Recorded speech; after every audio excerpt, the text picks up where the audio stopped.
नमस्कार, शिक्षालय 2.0 में आप सभी का बेहद स्वागत है। मेरा नाम है रेणु यादव।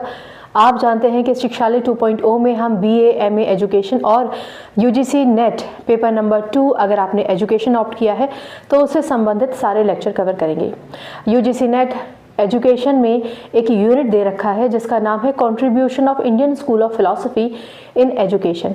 अब एजुकेशन में हमारी इंडियन स्कूल ऑफ फिलॉसफी का क्या कंट्रीब्यूशन है वो समझने से पहले ये समझते हैं कि आखिरकार हमें फिलॉसफी यानी दर्शन की ज़रूरत ही क्यों पड़ी।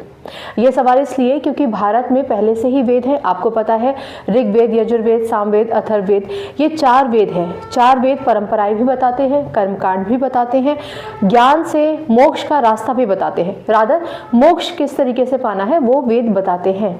तो आखिरकार हमें दर्शन की ज़रूरत क्यों पड़ी?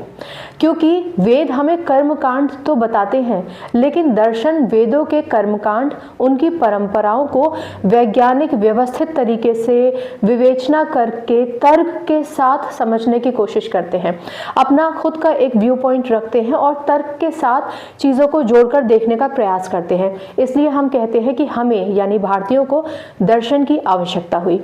लेक्चर में आगे पढ़ने से पहले ये समझिए कि हमारे पास 6 दर्शन हैं जिसे हम षट दर्शन भी कहते हैं, जिसमें सांख्य दर्शन, योग दर्शन, न्याय दर्शन, वैशेषिक दर्शन, मीमांसा दर्शन, वेदांत दर्शन है। 6 दर्शन आस्तिक दर्शन कहलाए जाते हैं। ये बहुत ज़्यादा ज़रूरी है कि याद